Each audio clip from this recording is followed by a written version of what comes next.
M-19, un proyecto que definiría el rumbo de todo un país. Un grupo armado con una capacidad operativa y de inteligencia al nivel de los organismos de seguridad más capacitados del mundo. Sus avanzadas acciones combinaron el aspecto militar con el psicológico, el publicitario y el simbólico. Y todo ello con resultados que sin duda marcaron el destino de una nación, escribiendo algunos de los capítulos más importantes de la historia de Colombia y configurando la realidad nacional de las últimas décadas en formas que muchas personas aún no han dimensionado. De hecho, no se puede terminar de comprender la situación actual del país sin analizar a este actor fundamental. Y para ello es necesario preguntarnos, ¿de dónde viene el M-19? ¿Cuáles intereses impulsaron su creación y a dónde nos lleva? Hoy, cuando se publica este video, se cumplen 50 años de la fundación del M-19. Hoy aportaremos datos e información poco conocida por el gran público y que arrojará luces sobre estas fundamentales preguntas. Bienvenidos. Cuando dejamos de lado esa comodidad intelectual de simplemente aceptar lo que otros escribieron o dijeron, y nos decidimos a revisar la historia para formar nuestro propio criterio, hay dos elementos que tenemos que evitar a toda costa confundir. Estos son los hechos y lo que se dice acerca de los hechos. El hecho es la realidad material ocurrida. Lo que se dice del hecho son las interpretaciones, justificaciones o valoración que acerca del hecho dan o dieron los directamente implicados u otros actores. Para nuestro caso, el hecho es la creación del M-19 y lo que se dice del hecho son las explicaciones acerca de las motivaciones detrás de su creación.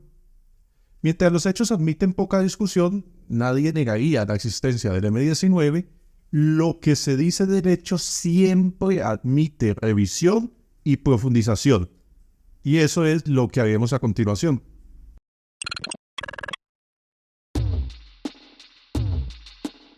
La versión más extendida acerca de las motivaciones que llevaron a la creación del M-19 apunta al vínculo que tenían muchos de sus líderes con la agrupación política ANAP, movimiento político del general Gustavo Rojas Pinilla. Y más concretamente, se hace constante referencia al hecho ocurrido en las elecciones de 1970. Pero para describir esa tesis, leamos directamente lo que dice al respecto la mismísima Comisión de la Verdad. La noche del 19 de abril de 1970, las emisoras daban por ganador al general Rojas Pinilla por una diferencia cercana a los 113.000 votos. Fue entonces cuando el gobierno en cabeza del ministro Carlos Augusto Noriega prohibió los boletines radiales y él mismo dio los resultados oficiales hasta ese momento. Rojas aventajaba a Pastrana por algo más de 9.000 votos. Se impuso el riesgo inminente de que los liberales, en cabeza del presidente Carlos Lleras Restrepo, no pudieran cumplir lo pactado 12 años atrás. El presidente decretó el toque de queda y a la mañana siguiente la ecuación electoral había cambiado. Pastrana tenía una ventaja de 2.617 votos sobre el general, que con los escrutinios completos llegaron a ser 63.557 de diferencia. De inmediato, los de la ANAPO denunciaron la existencia de un fraude que el gobierno negó a lo largo de varias décadas. Sin embargo, en 1995, el propio Noriega dio declaraciones afirmando que pudo haberlo habido y en 1998 publicó un libro en el que admite que este sí existió, aunque no lo hizo el gobierno central, y que este ocurrió en regiones como Nariño y Cesar. Episodios como este y como el golpe militar contra el presidente Salvador Allende en Chile en 1973 acrecentaron la percepción de los opositores de que las vías democráticas estaban cerradas o eran muy restringidas. Ahora bien, teniendo ya claro lo que se dice del hecho, empecemos a profundizar por nuestra cuenta. Para iniciar, pongamos el foco en el máximo líder del M-19, el señor Jaime Bate Mancayón. Nacido el 23 de abril de 1940 en Santa Marta, fue en su juventud parte del movimiento estudiantil, miembro importante de las Juventudes Comunistas y guerrillero de las FARC. Posteriormente, en compañía de otros líderes, fundaría el M-19 en 1974 es decir, pasados 4 años desde el presunto fraude al general Rojas Pinilla. Esta guerrilla presentó grandes diferencias en su accionar estratégico respecto a las guerrillas tradicionales. Su carácter fue urbano más que rural, y sus estrategias armadas estaban enfocadas más a la provocación de reacciones sociales y políticas que a la conquista de objetivos netamente militares como pudieran ser la ocupación del territorio o el debilitamiento del ejército enemigo. El perfil ideológico declarado por este movimiento reunía los rasgos de nacionalista, socialista y bolivariano. Entre las grandes acciones que realizaría el M-19 bajo el comando de Jaime Bateman se encuentran el robo de la Espada de Bolívar en 1974, la toma de la Embajada de República Dominicana en 1980 y el robo de armas del Cantón Norte en 1981.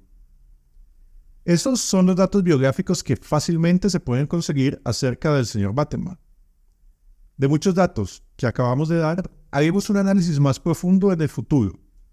Lo que haremos ahora es tratar de entender mucho mejor de dónde viene este hombre para determinar el círculo de nexos e intereses que lo rodeaban a él y su familia. Porque cuando hablamos de grandes líderes, ya sean políticos, criminales, rebeldes u otros, es fundamental entender esos círculos.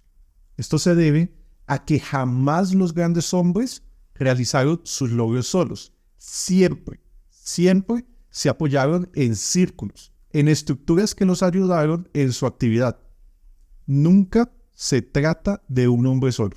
Y como en casos de este calibre, las actividades que puedan realizar estos líderes siempre son delicadas, esos círculos estarán compuestos en sus líneas más internas por personas de máxima confianza del personaje en cuestión, lo cual ubica a la familia como primera opcionada a estar involucrada.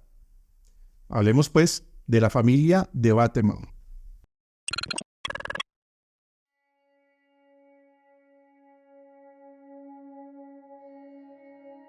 A Colombia nos llegó en 1870 por el puerto de Barranquilla, luego de un larguísimo viaje de 1 mes y 1 semana en barco. Su portador era un hombre alto y delgado, buen mozo, de frente ancha, espesa barba y apenas 29 años. Traía un título de ingeniero bajo el brazo y todas las ilusiones por hacer su propio descubrimiento de esta parte del continente. Pero no se quedó en Barranquilla. John Frederick Bateman Dudley remontó en el barco de vapor Simón Bolívar los 888 kilómetros del Río Grande de la Magdalena hasta el pequeño puerto de La María, hoy La Dorada.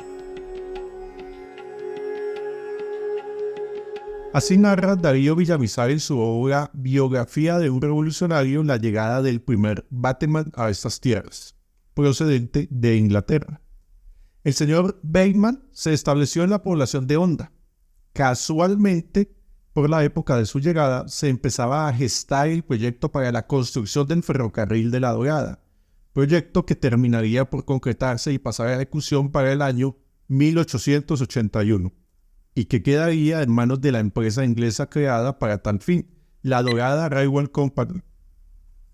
En esta época, se empezó la construcción de una gran cantidad de tramos de vías férreas en distintas regiones del país, un asunto de infraestructura fundamental para la nación y que en su mayor parte estuvo bajo el control de empresas británicas que adquirían este control por medio de ciertas estrategias poco evidentes. En algunos casos, las empresas se originaron con inversores nacionales que tenían importantes contactos en el exterior. Y luego, poco a poco, se iba trasladando el control a los inversores ingleses.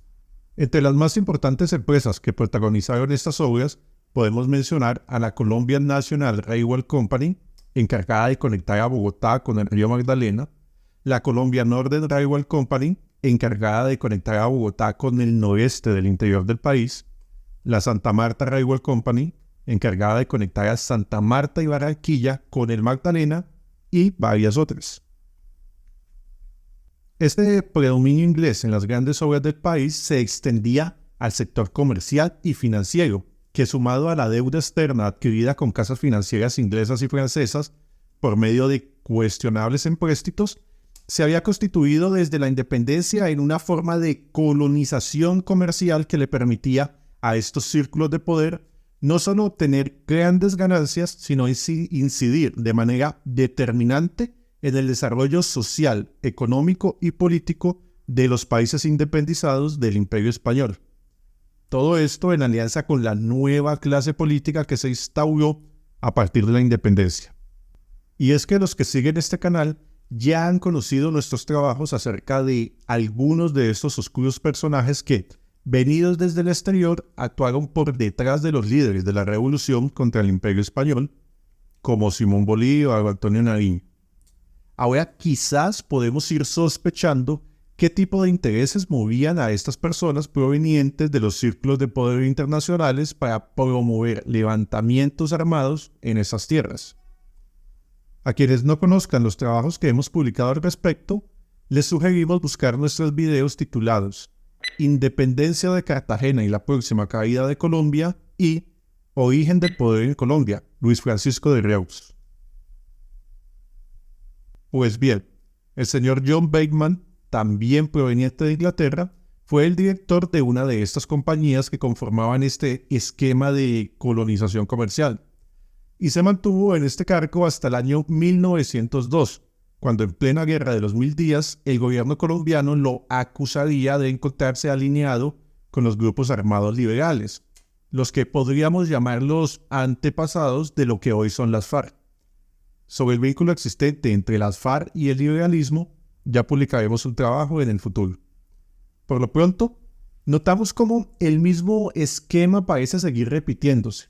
Extranjeros vinculados a intereses económicos y financieros de ciertos círculos de poder y aparentemente apoyando a movimientos armados protagonistas de los grandes sucesos de guerra y violencia en el país.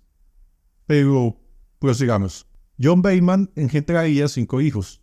Isabel, que se radicaría en Inglaterra, Alberto, que se interesaría en el negocio de las minas de plata de Frías, Eduardo, que se trasladaría también a Inglaterra, en donde se convertiría en capitán del ejército de su majestad, siendo comandante en la Primera Guerra Mundial, y, por último, Carlos Federico. Este último, cuando su padre aún dirigía la Dorada Railway Company, se desplazaría y se radicaría en Santa Marta por la época en que, casualmente, se establecía en la región la famosa United Fruit Company, de la cual hizo parte el señor Carlos Federico. Es posible que quienes estén viendo este video, a diferencia de la Dorada Railway Company, sí hayan escuchado hablar de la United Fruit Company, pues su papel, otra vez, como instrumento de explotación e influencia de círculos de poder extranjeros en las Américas, ha sido mucho más estudiada y mencionada por diversos autores. En el futuro, Razón Vertical expondrá un trabajo acerca de la relación de esta empresa con organismos de inteligencia norteamericanos. Entre tanto, anotamos cómo la mayoría de autores parece desconocer vínculos curiosos como este, de la familia Bateman con la United Fruit, o en el caso más notable, el de la familia del mayor líder ideológico de la izquierda latinoamericana. Carlos Federico Bateman se casaría con Matilde Sanfosiva de Andrés Capella, la hija de un importantísimo hombre de negocios italiano, que al parecer era accionista, en asociación con notables inversionistas ingleses, de la Compañía de Navegación de la Boca del Río Magdalena. Este hombre, llamado José de Andrés, figura entre los fundadores de la logia masónica La Luz de la Verdad, que se estableció en Santa Marta a finales del siglo XIX. Con esta pincelada de masonería, el cuadro de la familia Bateman se sigue pareciendo más y más al cuadro de personajes como David Castello Montefiori y Luis Francisco de Reus, de quienes ya hablamos en los videos que les recomendamos hace unos instantes. Finalmente, debemos mencionar que el hijo de Carlos Federico Bateman y Matilde Sanfosiva de Andrés Capella, Carlos Manuel Bateman de Andrés, contraría en su momento nupcias con la señora Clementina Cayone Brat, persona muy cercana al líder político liberal Alfonso López Miquelsen, de quien precisamente en la semana de publicación de este video se habló ampliamente por cuenta de archivos de inteligencia desclasificados por los Estados Unidos, en los que se daba cuenta del gran crecimiento del narcotráfico durante la presidencia de Miquelsen, y de los muchos nexos de sus funcionarios con ese negocio, así como del involucramiento de otro líder liberal que llegaría a ser presidente, el señor Julio César Turbay. Pues bien, la señora Clementina Cayón hizo parte del liderazgo del MRL o Movimiento Revolucionario Liberal, que fue el movimiento político creado por Alfonso López Miquelsen. Y no solo ella, sino que su hijo Jaime Bateman Cayón, quien sería fundador y líder máximo del M-19, hizo parte de las juventudes del MRL. Tenemos pues así el perfil completo de la familia Bateman, una familia inglesa que se radicó en estas tierras y cuya historia nos dibuja un perfil cercano a círculos de poder internacionales, grandes intereses económicos, nexos con la violencia armada en Colombia, masonería y la élite política. Y ahora, ya armados con estos conocimientos acerca del origen de este líder y su entorno, estamos listos para volver a revisar los sucesos de la vida de Bateman, lo que se dice acerca de esos sucesos y empezar a hacer un análisis serio y objetivo al respecto. Pero esto será para la segunda parte de este video. Buen día.